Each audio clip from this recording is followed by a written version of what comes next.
You're listening to the Expat Focus podcast, and we're moving on now to look at tax for expats. And we have the Expat Focus UK taxation partner, that's Oliver Heslop, with us. Hello, Oliver. Hi there, Peter. How are you doing? Doing very well, thank you. Nice to have you online with us here and talking about tax problems for expats. So I guess the place to start really is to explain to people what you do exactly. Yeah, sure. I don't think my wife knows. The quickest way to describe it, I suppose, is anybody with a UK tax interest, anybody anywhere in the world. So that is British people living anywhere on the planet who are still triggering tax at home in the UK.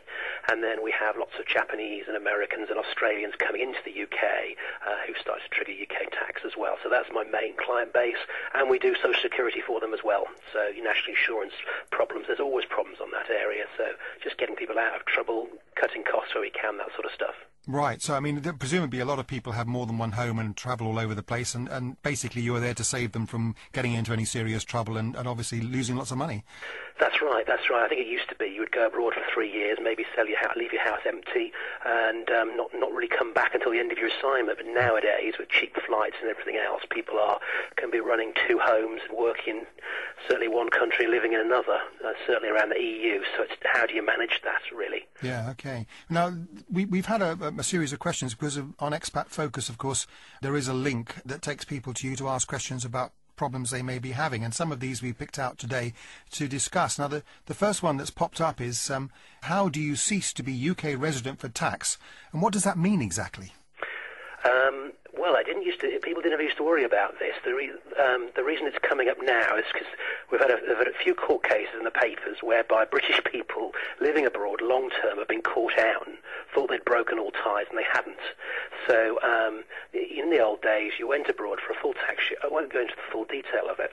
The nub of the issue is that people who keep family homes here, spouses, children, other interests, are now at risk of being still called UK resident, and that just never used to happen. If you went to the States for 2 or 3 years, that would be that. You'd cut ties and you'd return, and on the day you came back, you'd become resident again. Nowadays, the revenue are chasing after people and still trying to tax them, even though they feel they've got no real connection with the UK anymore. So that's the issue. It came up yesterday, a guy going to the Middle East for 3 years, and he was extremely worried because his wife and his children were still at a UK school, and was he really going to be non-resident, or was all that tax-free income in the Middle East suddenly going to be taxed? So that's the issue, and we have plans to get around it. There are legal ways to set up a case so you can meet the tests.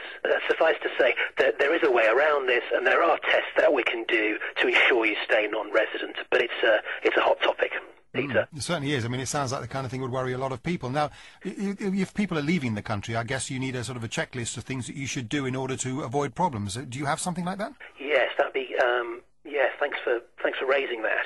I guess the key thing there is that people who call me every week tend to say, I've got no proof as to where I'm living or what I am for UK purposes. And what they should do is fill out and file a Form P85. I usually say to them, have you done your P85 yet? If not, let's get it in. Then that states clearly where you are and what your intentions are. It's great. It helps you in all sorts of other ways as well for tax. And the other thing I'll say to them is, are you keeping a diary or calendar? Because in the event that anybody looks into you, a tax inspector, that's the first thing he'll say. He'll say, can you tell me about your trips home? When were you last back here? Can you prove that to me? That's extremely painful. Amex statements are very good for that sort of thing, for showing what flights you've bought. But highly recommend keeping a record of trips back here, because that's what they focus on.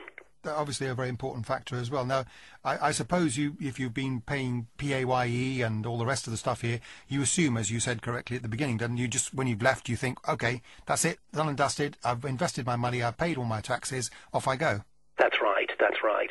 And it can be that straightforward. That's where your P85 comes in again, get in again, and state to the revenue, as of tomorrow, I'm breaking residence for the following reasons, and you want PAYE to be shut off.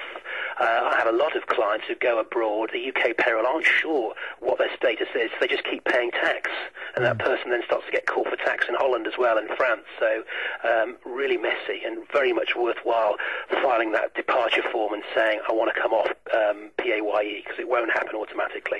Right, so presumably if you've already moved away, then this is a bit of a problem, because you have to unpick it virtually as if you were still in the country. That's right, and it can be done. We'll apply to the revenue during the year, you can get refunds during the year, or file returns for back years. It can all be unpicked up to about 5 or 6 years ago before. That's your limit. If you're just picking it up at any time after that, then tough, the revenue will keep the money. But you've certainly got some leeway, but it's painful the longer it goes on. Now, we talked about PAYE, but what about my national insurance contributions and my state pension? I mean, are they still safe? Yes. If I could just go back to the guy in the Middle East again, I've got lots of guys going out to India as well. They are countries that we have no social security deal with, and it's well worth looking into that situation. You shouldn't still be paying NIC in India or the Middle East if you've been there for more than a year. If you're moving within Europe and you're going to a country where social security is high, you can apply for an exemption from Germany or Belgium and stay in the home scheme. That's all called the A1, or what used to be called the E101 regime, and that's vital to sort out, because otherwise you could get hit twice in your home country and in the host if you don't follow the right forms. Now, so, I mean, the pension aspect of things, presumably what you've paid in, you can still collect if you come back to the UK? Yes, that's absolutely right, and this is something that's coming up quite a bit for people living abroad. I've certainly found it with ladies in their 30s and 40s who might have had a career break for children. They've underpaid national insurance and can't get the full state pension. Well, they certainly can do that by making back payments, and there is a facility for that to ensure they're not discriminated again. And, applies to men who've been in the Middle East and been out of the system for years. There are ways to boost up your pot and generate the full pension. Assuming that I've moved away and I'm a non-UK resident, what sort of things do I need to be looking out for? The question that I get sort of most days is about rental income. A lot of the expats out there have kept their family home and they're renting it out, and the question just there is, does it have to be taxed? Well, unfortunately, yes, it does have to be taxed in the UK, and how are they going to tax it, and what deductions can they take? And so we tend to get in there and pick apart all the income they're receiving and all their expenses to try and get it down as low as we can. I do find that people overlook that aspect of income and then come back to a nasty shock when they repatriate. Now, I presume bank accounts that are making interest as well will be another target, will they? That's right, they're taxable as well, and I mean the Revenue even publish amnesties and say, okay everybody, we know you haven't reported income for whatever reason, for the next 6 weeks we're allowing everybody to report in and disclose everything, so they're fully aware of that, and they now have legal rights to look at Lloyds Bank and Barclays records, so they will catch people, unfortunately. Yeah. It's interesting because, I mean, a lot of people, I would imagine, get to sort of 50s and then they do their move, or they think this is my last chance to have a career somewhere else, or perhaps just go and become a retiree almost. But I presume that they'll still be drawing a pension from the UK, and they may have, as you say, things like ISAs, bank accounts, all these kinds of things. Yes. So just a quick point on the ISAs. Everybody, please be careful, because once you go abroad, you can't pay into an ISA anymore. And I know a lot of the banks give conflicting advice, and I leave the banks to the banking side, but I can tell you, for tax purposes, you shouldn't still be paying into an ISA as a non-resident.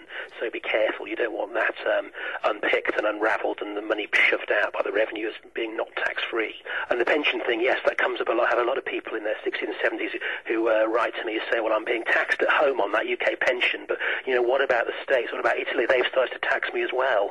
And that's certainly something we can get into. We can avoid double taxation. There are treaties for that sort of thing, but the authorities, your average local tax authority will not be looking at the detail, international detail, so it's just something that you need to get hold of, really, and make sure you don't pay twice.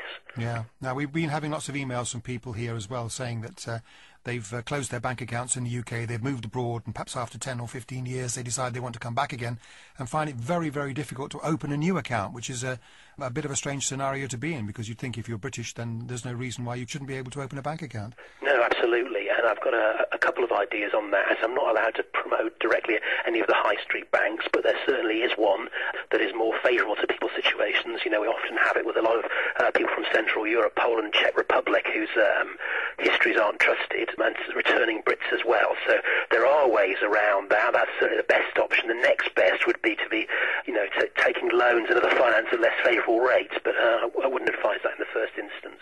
Oliver, there are an awful lot of people out there who'll be listening to this programme are going to be saying, OK, this Oliver Heslop, he knows what he's talking about. We need to get into touch with him. What would be the best way that they could make contact with you? I would say definitely the Expat Focus website as your first port of call. It's got my phone number on there as well. But if you go onto the website, there's a little box for you to write your details and your question out. And if you send me your scenario, I can give you a few pointers.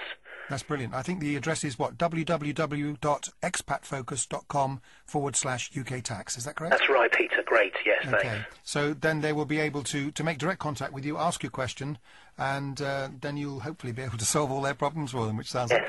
And I should also say that when the whole arrangement for on the tax side is if somebody contacts me and we have a quick chat, they don't get a bill the next day for that sort of thing. It's only if somebody requires a serious advice, then we'll talk about costings. But an initial contact, please don't worry about the fees behind that, because it's free of charge. That's excellent. I mean, that's going to encourage people, I think, more and more to get involved. Well, look, thank you very much indeed for today at Expat Focus here. We're very pleased to have you as a consultant to us, and we look forward to the next programming. Thank you, Peter. Thanks very much. You have been listening to the Expat Focus podcast. We look forward to you joining us very soon for the next programme.